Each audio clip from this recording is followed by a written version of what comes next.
শাগনিক রায় এই নামেই সেভ করা আছে নম্বরটা মৌলির ফোনে। মৌলি ফোনটা রিসিভ করে বলল, good morning. Good morning madam, তো বেরোতে হবে তো? মৌলির মনে পড়ল আজ ওর ঘরের জন্য কিছু জিনিসপত্র কিনতে যাবার কথা। গল্প সঙ্গে চায়ের আড্ডায় আমি ইন্দ্রাণী। আজকে আবার বসন্তের শেষ অধ্যায় আপনাদের পড়ে শোনাবো। আপনাদের যদি কাহিনীটি ভালো লেগে থাকে তাহলে দয়া করে চ্যানেলটিকে সাবস্ক্রাইব করে আপনাদের অমূল্য মতামত নিশ্চয়ই জানাবেন এবং সঙ্গে একটি লাইক দেবেন।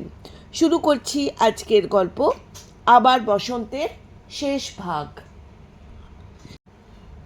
আজ রবিবার। নিজের 2 কামরার ফ্ল্যাটটা একটু নিজের মতন করে গুছিয়ে রাখছিল মৌলি। এভাবে কখনো নিজের সংসার গোছানোর সুযোগ হয়নি এর আগে। বিয়ের পর দেবোত্তমের বাড়িতে শাশুড়ি মায়ের গোছানো সংসারে এসে ঢুকেছিল ও। সেখানে একটা ফুলদানি এখান থেকে সরিয়ে ওখানে রাখার আগেও শাশুড়ির পারমিশন নিতে হতো। এই ফ্ল্যাটটা কোম্পানির তরফ থেকেই দিয়েছে। এই কমপ্লেক্সের রয় অ্যান্ড গুপ্তা কোম্পানির অনেক এমপ্লয়ি থাকে। এই বিল্ডিংয়ের 11 তলায় শাগনিকের ফ্ল্যাট আর মৌলির 7 তলায়। গত 15 দিনে শাগনিক অনেক হেল্প করেছে মৌলিকে অফিসের খুঁটিনাটি কাজ বুঝে নিতে। অফিসেও একটি আলাদা কেবিন দেওয়া হয়েছে মৌলিকে। একার অফিস, কাজটাও অবশ্য অনেক দায়িত্বের। দিল্লির কোম্পানিতে জয়েন করার আগে কলকাতায় গিয়েছিল মৌলি নিজের সমস্ত জিনিস বাক্স বন্দি করে নিয়ে আসার জন্য। তিতলি খুব এক্সাইটেড ছিল মায়ের নতুন চাকরির খবরে। ও বলেছে, মা তুমি বাড়ির জন্য একদম চিন্তা করো না, আমি ঠিক সামলে নেব। মৌলি বলেছে, বাবার খেয়াল রাখিস, বলিস ড্রিঙ্কস কম করতে। তিতলি বলেছে, তুমি এত বছর ধরে বলে কিছু করতে পারো নি, আর আমি বললেই শুনবে? শুনতেও পারে, তুই তো মেয়ে। চেষ্টা করবো মা। তিতলি আলো বলেছে, তুমি খুব ভালো করেছো মা, তুমি দিল্লিতেই থেকো। আমি কলেজের পড়া শেষ হয়ে গেলে চাকরির পড়াশোনার জন্য তোমার কাছে গিয়ে চলে আসব। দেবোত্তমকে চাকরির খবরটা নিজের মুখে দেবে ভেবেছিল মৌলি। সেই মতো সেদিন ব্রেকফাস্ট টেবিলে বসেছিল। আমার দিল্লি চাকরিটা হয়ে গেছে, দিল্লি শিফট করতে হবে। দেবোত্তম শুকনো হাসি হেসে বলেছিল, কনগ্রাচুলেশন, খুব ভালো। বড় কোম্পানি, স্যালারিও নিশ্চয়ই খুব ভালো হবে। মেয়ের পড়াশোনার দায়িত্বটাও তাহলে তুমিই নাও এবার থেকে, বলে উঠে চলে গিয়েছিল দেবোত্তম।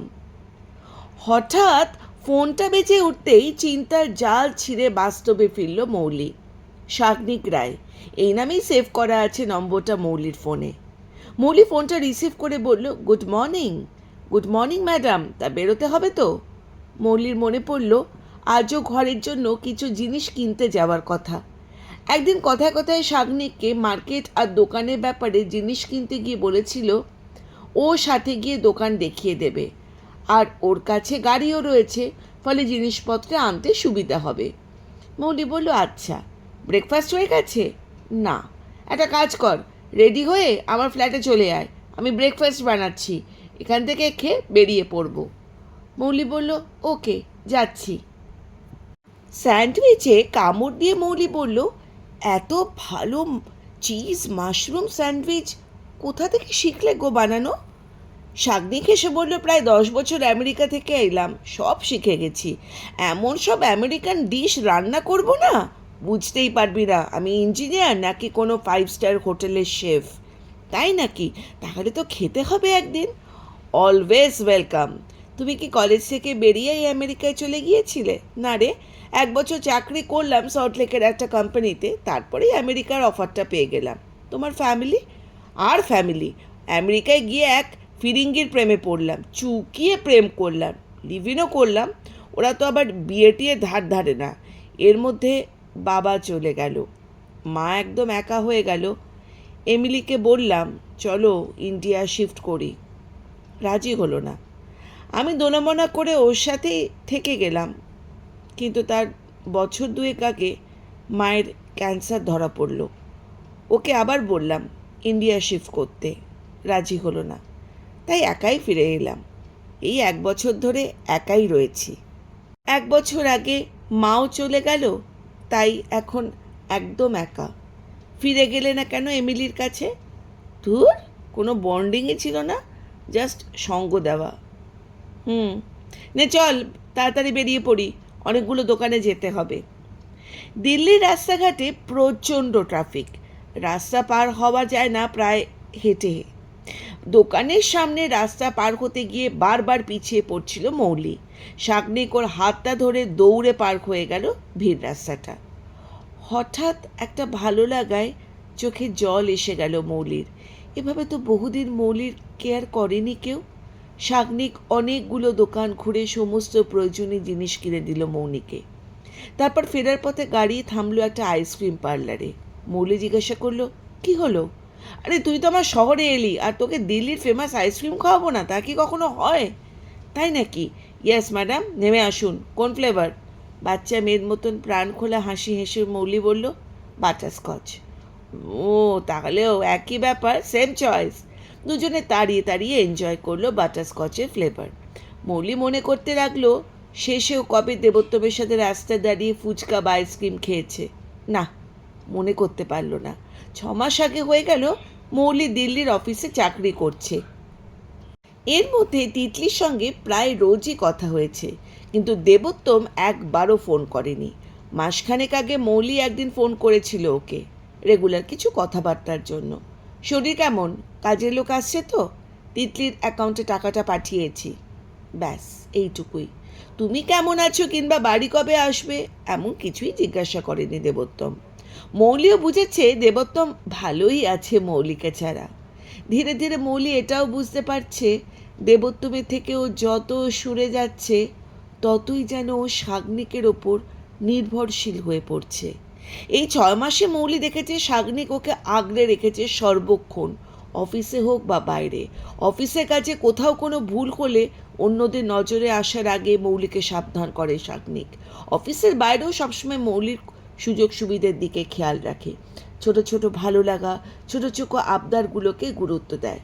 এসব আকাশ পাতাল ভাবতে ভাবতেই সন্ধে নেমে এসেছে পশ্চিম আকাশে। সূর্যদেবকে দিব্যি দেখাচ্ছে ব্যালকনি থেকে। মৌলি চোখ হঠাৎ যেন খেয়াল পড়ল ঘড়ির দিকে। সন্ধে 6টা এখন। 7টা নাগাদ ওকে বেরোতে হবে, আজ ছুটির দিন। দুপুরটা ম্যাগি খেয়ে কাটিয়ে দিয়েছে মৌলি। কাল অফিস থেকে ফেরার পথে শাগনিক বলে দিয়েছে, মৌলি একটা কাজ করো, কাল তোর নেমন্তন্ন আমার বাড়িতে। মৌলি জিজ্ঞাসা করেছে, ওমা, হঠাৎ নেমন্তন্ন? কাল কি আছে? স্পেশাল ইংলিশ ডিনার খাওয়াবো তোকে। আর কে আসবে? আসবে অনেকেই, এলেই দেখতে পাবি। অফিসের লোকজন? না না, অন্য কেউ, সারপ্রাইজ। তুমি নিজে রান্না করবে সব? হ্যাঁ। আমি আসবো, হেল্প চাই? না না, তুই কেবল আমার গেস্ট, সন্ধ্যে 7টা নাগাদ চলে আসবি। আচ্ছা, তোমার হাতে ইলিশ খাবার তো খেতেই হবে, ইংলিশ খাবার। সেই মতো মৌলি রেডি হচ্ছে আজ। একটা আসমানি রঙের শাড়ি পরল, তার সাথে ম্যাচিং করে কানের দুল আর চুড়ি, হালকা লিপস্টিক আর কাজল। কপালে কালো টিপ পরে আবার খুলে রাখলো, একটা নীল রঙের টিপ পরলো কপালে। আর কানের পেছনে আর ঘাড়ে ওর পেছনদের খুব পছন্দের পারফিউম। আয়নার সামনে দাঁড়িয়ে নিজেই নিজেকে দিকে তাকিয়ে হাসলো। নিজেকে বলল, চন্দ্রমৌলি, যাবি তো 7 তলা থেকে 11 তলায়, তাতে আবার এত সাজ, এসব কার জন্য?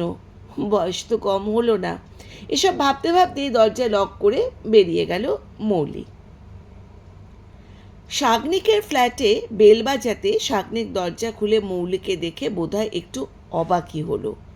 চোখ নাচিয়ে বলল, লুকিং গর্জিয়াস মাই ডিয়ার। মৌলি হেসে বলল, থ্যাংক ইউ। ভেতরে কি আসতে পারি? ঢুকতে দেবে ভেতরে? ও ও sorry sorry, please please welcome. ঘরে ঢুকেই মৌলি থতমত খেল। এক ঝাঁক চেনা মুখ, অথচ কারোরই নাম ঠিকঠাক মনে পড়ছে না। গেল অপর পক্ষেরও একই অবস্থা, ওরাও অবাক হয়েছে। এবার শাগনিক বলল, কিরে, কেউ কাউকে চিনতে পারছিস? মৌলি বলল, সবাই তো তোমার ব্যাচমেট, মানে আমার সিনিয়র, কিন্তু আমি সৌমতিদি ছাড়া কারোর নাম মনে করতে পারছি না। এবার ওরাও হৈ হৈ করে উঠল, আরে এ তো আমাদের চন্দ্রমৌলি। শাগনিক, তুই শালাকে কোথা থেকে পেয়েছিস? শাগনিক ওদের ধমক দিয়ে বলল, চুপ কর তোরা।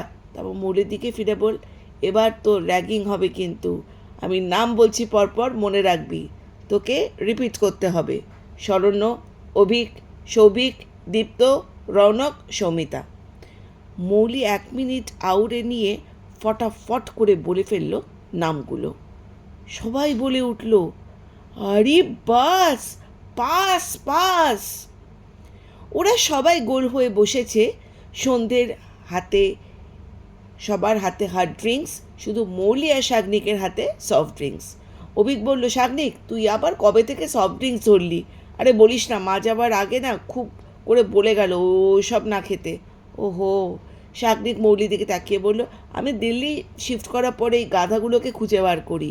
এরা সব দিল্লি এনসিআরে থাকে আর মাঝে মাঝে আমাদের রিইউনিয়ন হয়। মৌলি বলল, বাহ, খুব ভালো। শরণ্য বলল, কিন্তু শাগনিক তুই চন্দ্রমল্লিকাকে এতদিন পরে কোথা থেকে খুঁজে পেলি? আকস্মিকভাবে 6 মাস আগে একদিন দেখলাম আমার কোম্পানিতে ইন্টারভিউ দিতে এসছে মৌলি। সৌমিতা বলল, ও মা, তাই? কি বলছিস? একেই বলে ভগবানের লীলা। সৌভিক বলল, সে আর বলতে, তার মানে শাগনিকের কেস জেনুইন ছিল কি বল? অভিক, তা নয় তো কি, একদম দেবদাস মার্কা। শাগনিক আবার ধমক দিয়ে উঠল, এই তোরা থামবি? চল ডিনার করবি। রনিক বলে, দাঁড়াও গুরু, আবি তো পার্টি শুরু হুয়া হ্যায়। মৌলি বুঝতে পারছিল এরা এমন কিছু ইঙ্গিত করছে যা ওর জানা নেই, আর শাগনিক চাইছে না সেটা এখানে আলোচনা হোক। মৌলি বলল, আমি বরং যাই আজ, তোদের ব্যাচের গেট টুগেদার, আমি এখানে বড্ড বেমানান। শাগনিক ব্যস্ত হয়ে বলল, আরে দাঁড়া, আমি খাবারগুলো গরম করে আসি, বলে শাগনিক কিচেনে চলে গেল। মৌলিকে একা পেয়ে দীপ্ত বলল, চন্দ্রমৌলি তুই কতটা জানিস আমরা জানি না, তবে কলেজে শাগনিক তোকে ভীষণ পছন্দ করত, তোর প্রেমে একেবারে হাবুডুবু খেয়েছিল। সৌমিতা বলল, শুধু পড়েছিল? পড়ে হাবুডুবু খাচ্ছিল। ঘন্টার পর ঘন্টা ক্যান্টিনে, লাইব্রেরিতে, কৃষ্ণচূড়া গাছের তলায় বসে থাকতো ক্লাস বাঙ্ক করে, তোকে একবার দেখবে বলে। অভিক বলে উঠল, আমরা সবাই ব্যাপারটা জানতাম, শাগনিক ঠিক করেছিল তোকে প্রপোজ করবে, কিন্তু তারপরেই ও তোর আর দেবোত্তমের ব্যাপারটা জানতে পারে, তখনও পিছিয়ে আসে।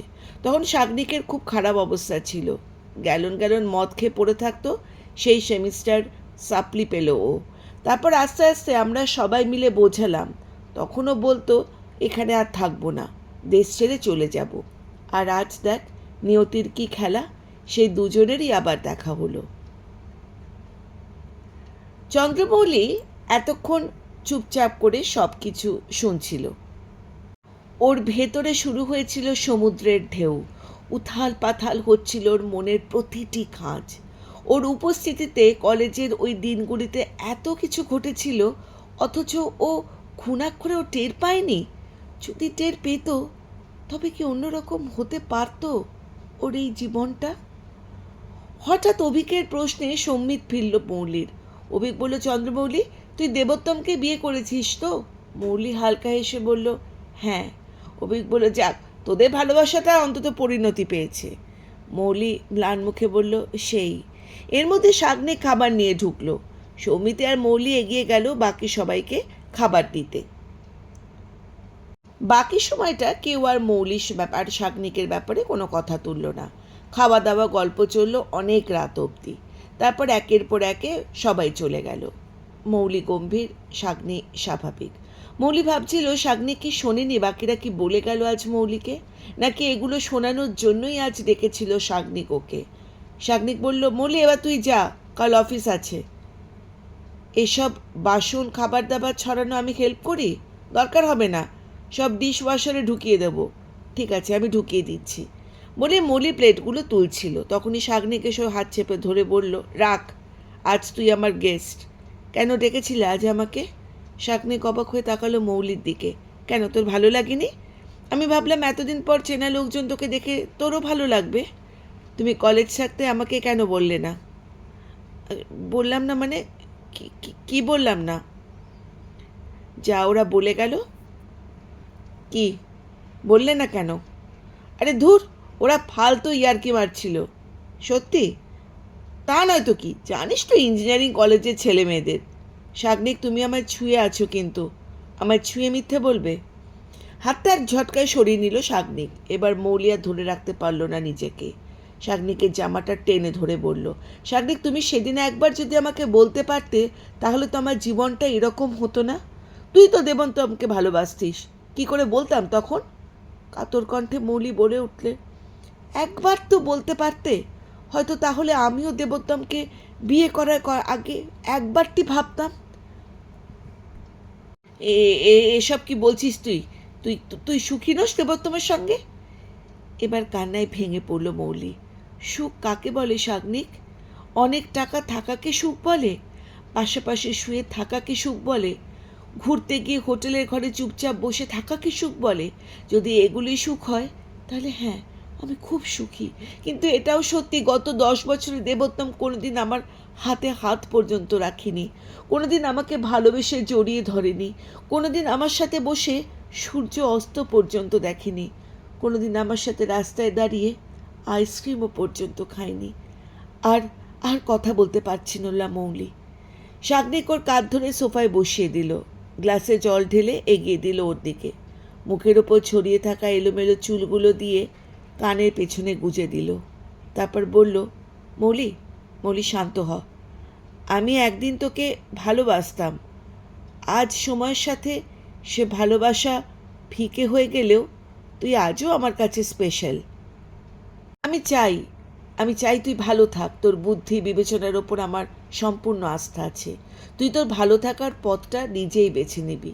কিন্তু শাগনিক, আমি যে একবার ভুল করেছি, আমি দেবোত্তমকে ভালোবেসে ভুল করেছি, আমি ওকে বিয়ে করে ভুল করেছি। বিয়ের পর যে ভালোবাসা বড্ড তাড়াতাড়ি শেষ হয়ে যায়। ভালোবাসা হয়তো ভুল হয় না মৌলি, এটা তুই ঠিক। সময় বদলায়, মানুষ বদলায়, আর তার ভালোবাসাও বদলে যায়। মৌলি আর ধরে রাখতে পারছে না নিজেকে। সব বাধা ভেঙে দিতে ইচ্ছে করছে আজও। এই মানুষটা আজ এত বছর পরেও ওকে ভালোবাসে কেন? এই ভালোবাসা গ্রহণ করবে না ও? ও তো কারো কাছে আজ আর দায়বদ্ধ নয়, ভালোবাসার জন্যও নয়। কার কাছে কি দায়বদ্ধ ছিল? তার ভালোবাসা তো শেষ হয়ে গেছে। তবে সে সম্পর্ক কেন বয়ে বেড়াবে বাকি জীবন? ওরও ভালোবাসা পাওয়ার, ভালোবাসা দেবার, থাকার, ভালো থাকার, নিজের চাহিদা পূরণের সম্পূর্ণ অধিকার আছে। তবে কেন নয়? মৌলি কাঁদতে কাঁদতে আছড়ে পড়ল শাগনিকের বুকে। বলল, শাগনিক, আমি ভীষণভাবে রিক্ত, বঞ্চিত, একা, ভালোবাসার কাঙাল আমি। তুমি আমাকে গ্রহণ করো, আমাকে বাঁচাও। শাগনিক আলতো করে হাতটা ধরল মৌলির হাতায়, শান্ত গলায় বলল, মৌলি, তুই আজকে বড্ড বিচলিত, অশান্ত। এখন তুই ঘরে যা, নিজেকে শান্ত কর। অশান্ত মনে কোনো সঠিক সিদ্ধান্ত নেওয়া যায় না রে। বাকি জীবনটা আমি তোর সাথে থাকতে পারলে নিজেকে ধন্য মনে করব, কিন্তু তার জন্য এটা সঠিক সময় নয়। আর নতুন জীবন শুরু করলে হলে তোকে পুরনো সম্পর্কগুলোকে তো একটা পরিণত দিতে হবে। তিতলির মা তুই, ও আজ তোর দায়িত্ব। তাই ঠান্ডা মাথায় সিদ্ধান্ত নিতে হবে। দরকার হলে একবার কলকাতা থেকে ঘুরে আয়, দেবোত্তম তিতলির সাথে কথা বল। মৌলি নির্বাক, আর একটাও কথা বলল না। উঠে পড়ল, শাড়ির আঁচলটা ঠিক করে নিয়ে ধীর পায়ে এগিয়ে গেল বাইরের দিকে। বছর 3 পরে। এই মৌলি, একবারটি এদিকে এসো না। হোটেলের ব্যালকনি থেকে চিৎকার করলো শাগনিক। কি হলো আবার? আরে এসো না একবার।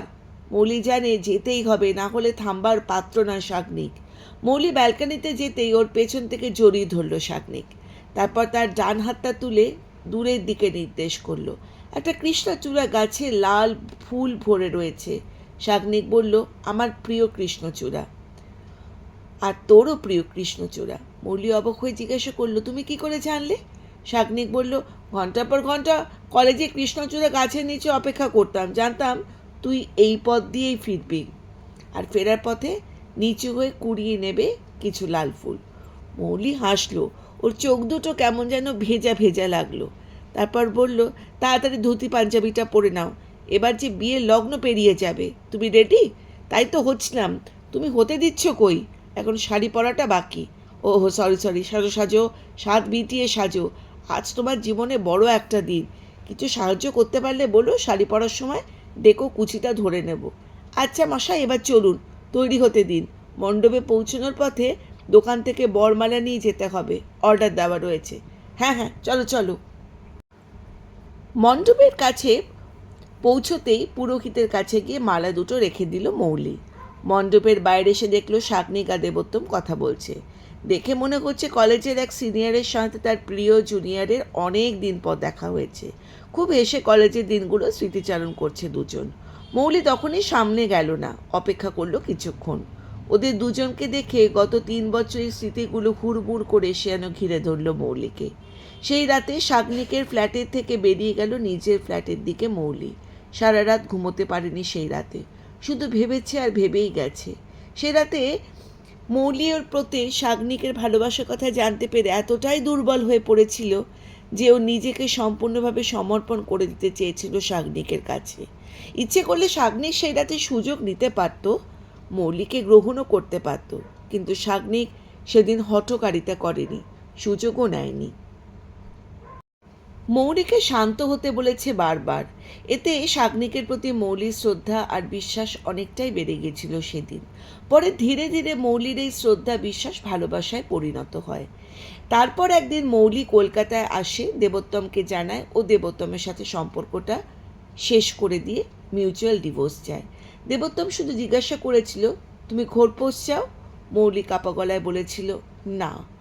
তারপর দেবোত্তম অবিচলিত গলায় বলেছিল, কাগজ পাঠিয়ে দিও, আমি সই করে দেব। মৌলি তখনও শান্ত গলায় বলেছিল, আমাদের কলেজের সিনিয়র শাগনিক রয় আমাদের কোম্পানিতে চাকরি করে, ওই কোম্পানি, আমরা একসাথে আছি। দেবোত্তম বহুদিন পর মৌলির চোখে চোখ রেখে বলেছিল, লিভ টুগেদার? মৌলি ও দেবোত্তমের চোখ রেখে বলেছিল, যা ভাবো, তবে আমি ভালো আছি, খুব ভালো, বলে উঠে গেছিল দেবোত্তম। তিতলিকেও সবটুকু জানিয়েছিল মৌলি। সব শুনে তিতলিও খানিকক্ষণ চুপ থেকে বলেছিল, হয়তো ও ভেতরে ভেতরে তৈরি করে নিয়েছিল নিজেকে। তারপর বলেছে, মা তুমি হয়তো আমার জন্যই এতগুলো বছর স্যাক্রিফাইস করেছো। বুঝি তুমি বাবার সাথে হ্যাপি নাও। সকলের মতো তোমারও নিজেকে ভালো রাখার, আনন্দে রাখার পুরো অধিকার আছে। তাই আমি তোমাকে আটকাবো না, তুমি যেটা সঠিক মনে করবে সেটাই করবে। তারপর মৌলি ফিরে আসে দিল্লিতে, সব জানায় শাগনিককে। শাগনিক শুরু থেকে শেষ পর্যন্ত সঙ্গ দিয়েছে মৌলির। উকিল খোঁজা থেকে শুরু করে যেদিন দেবোত্তমের সই করা কাগজগুলোকে ফিরে এসেছিল মৌলির কাছে, সেদিনও মৌলি না জানি কেন কোনো স্মৃতির বলে কান্নায় ভেঙে পড়েছিল। সেদিনও শাগনিক বুকে টেনে নিয়েছিল মৌলিকে, মাথায় হাত রেখে বলেছিল, কেঁদো না মৌলি, দুজনে মিলে একসাথে কাটিয়ে দেব আমাদের বাকি জীবনটা। সেদিনই শাগনিক প্রথমবার মৌলিকে তুমি সম্বোধন বলে সম্বোধন করেছিল। তারপর শাগনিক অনেকবার বলেছে, চলো মৌলি, বিয়ে করি আমরা। মৌলি বলেছে, এত তারা কিসের, এই তো বেশ আছি, হেসে খেলে কেটে যাচ্ছে দিনগুলো। আর তাছাড়া লোকে বলে ন্যাড়া তলায় নাকি বেলতলায় লোকে একবারই যায়। আহা বেশ তো, তুমি না হয় একবার গেছো বেলতলায়, কিন্তু আমার যে এই জন্মে আর বেলতলায় যাওয়াই হলো না। আচ্ছা বাবুমশাই, বুড়ো বয়সে এখন খুব বিয়ের শখ জেগেছে। এই তো, আমাকে বুড়ে বলবে না, আমি একদম বুড়ো না, বলবো 100 বার বলবো, বুড়ো বুড়ো। এমনই চলছে ওদের জীবনটা। শাগনিক মৌলির জীবনে সব চাহিদা পূরণ করেছে, ভালোবাসায় ভরিয়ে দিয়েছে ওর জীবনটাকে। তারপরেই এলো সেই বিশেষ দিন। হঠাৎ তিতলির ডাকে ধ্যান ভাঙল মৌলির। তিতলি মৌলিকে জড়িয়ে ধরে বলল, মা তুমি এসে গেছো, তোমার জন্যই অপেক্ষা করছিলাম। মৌলি দেখলো বিয়ের সাজে অপূর্ব সুন্দর লাগছে তিতলিকে। গাল টিপে আদর করলো মৌলি। জিজ্ঞাসা করলো, সোহম বাবাজি কোথায়? দেখো না, এখন এসে পৌঁছয়নি, কি জানি লগ্ন শেষ হওয়ার আগে পৌঁছতে পারবে কি না। এর মধ্যেই একটা হইচই শব্দ শোনা গেল, বর এসেছে, বর। তিতলি বলল, যাও মা, তোমার জামাই এসে গেছে, তোমাকে তো বরণ করতে হবে। মৌলি মণ্ডপের দিকে এগিয়ে গেল। তিতলি আর সোহমের বিয়েটা নির্বিঘ্নেই সম্পন্ন হলো। মাস 2 আগে তিতলি ফোন করে বলেছিল, মা আমি আর সোহম দুজনেই দুজনকে ভালোবাসি, আমরা চাকরিও করছি, তাই আমরা এবার বিয়েটা ঠিক করে নিয়েছি, করব।